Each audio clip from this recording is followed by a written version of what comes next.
Fundamentally a very pragmatic deal given the political situation, and you highlighted some of the folks who were critical of it. All of those Republicans who are criticizing it, they either lost their primary, they either are not running for re-election, or they're running in deep red, or they are running in deep red states. Not Roger Wicker and not Ted Cruz. Ted Cruz is he's not up for re-election this year. It doesn't. I mean, so what's the matter? Okay. Like, are the only people that like who does? My point though. We've eliminated a lot of people. Okay, you're not even talking about the House at this point. My point is that this is a pragmatic deal, and a lot of Republicans actually have been thrilled to see this as the outcome. But how is it alarming? Lydia Moynihan came on Newsnight with Abby Phillip to defend the Iran deal, and it did not go well. Isaiah Martin and Abby Phillip cornered her so completely that the whole panel ended up laughing out loud at her attempts to spin this agreement as a victory. And the reason it fell apart so quickly is because the facts are not on her side. Hundreds of billions flowing toward Iran, sanctions relief, oil exports restored, the Strait of Hormuz still not fully open, and even Mike Pompeo, Trump's own former Secretary of State, saying the deal makes no sense.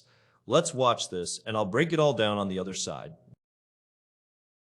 $1 billion to the Iran. I mean, well, look, it's not a deal. It's an MOU. Let's make sure we're okay with semantics. It's not semantics. Well, let's do it. $400 billion to the Iranian regime, $100 billion in sanction relief, $300 billion in a reconstruction fund. That's a lot of money flowing to the regime. That doesn't sound like unconditional surrender. Well, let's pick that apart. The $300 billion that we're talking about for reconstruction does not go to the regime. It goes to corporations. It's an investment, and it's to rebuild the infrastructure that the world relies upon for the oil supply chain. And it's going to be paid for primarily by the Gulf states. Who's going to get the revenue from the oil sales? No, I understand that. So if you're going to commit to rebuilding Iranian infrastructure, who gets the revenue from that? You just lifted sanctions on Iranian oil. There will be, as part of the program in the plan, there will be IMF oversight over those funds. They will not be allowed to run Iranians. They will not be allowed. They will not be allowed to run. None of that has been finalized. Said by the administration. And look, we bombed them. The Iranians have been clear they want reparations for that. And now there's a vehicle by which they could potentially get it for a war that we started, which is kind of amazing to think about. But that's really what's being contemplated here. But even if we don't get to that, apparently immediately, according to this MOU, they get oil and gas sanctions waivers. They are able to sell their oil and gas on the open market in a way that they haven't for a very long time. That is going to net them tens of billions of dollars every single month. So the president, I think,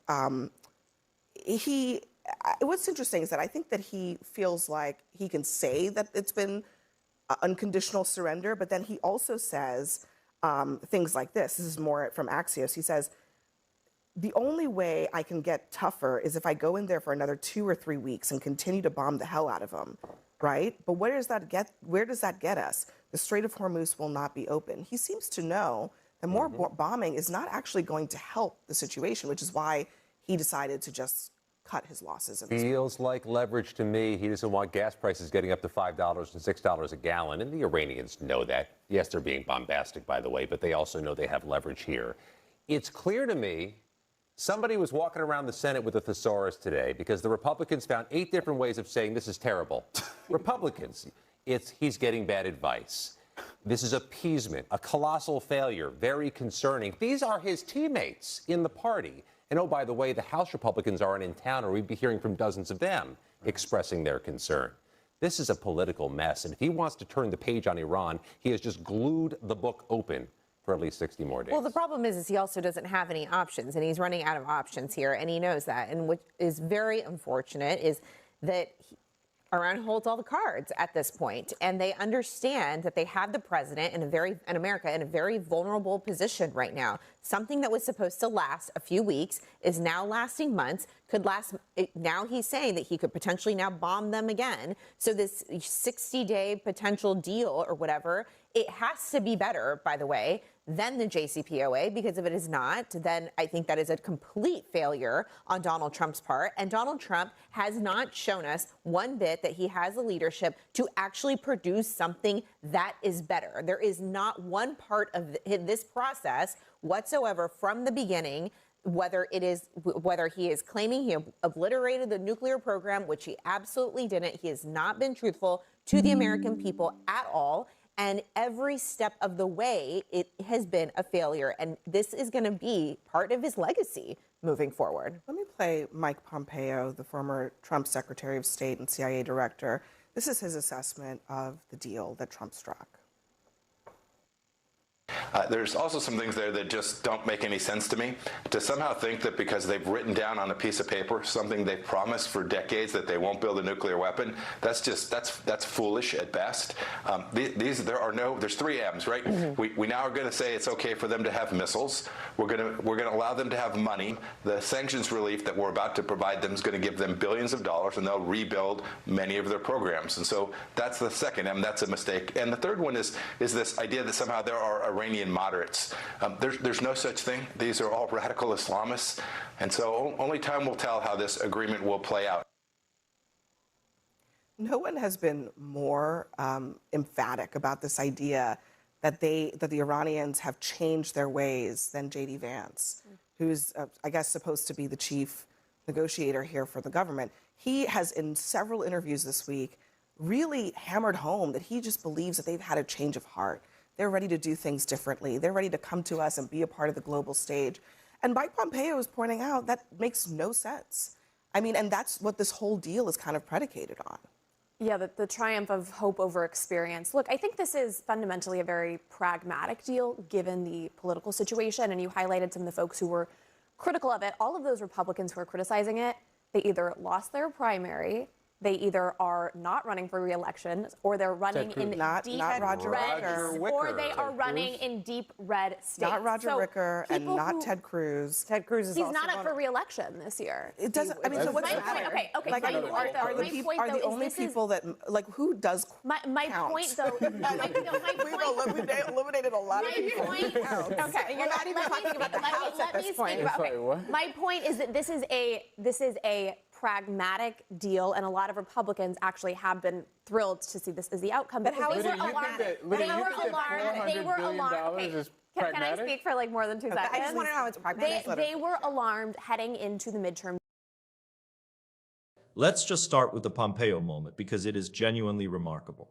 This is Trump's own former Secretary of State, his own former CIA director, going on television saying the deal is foolish at best.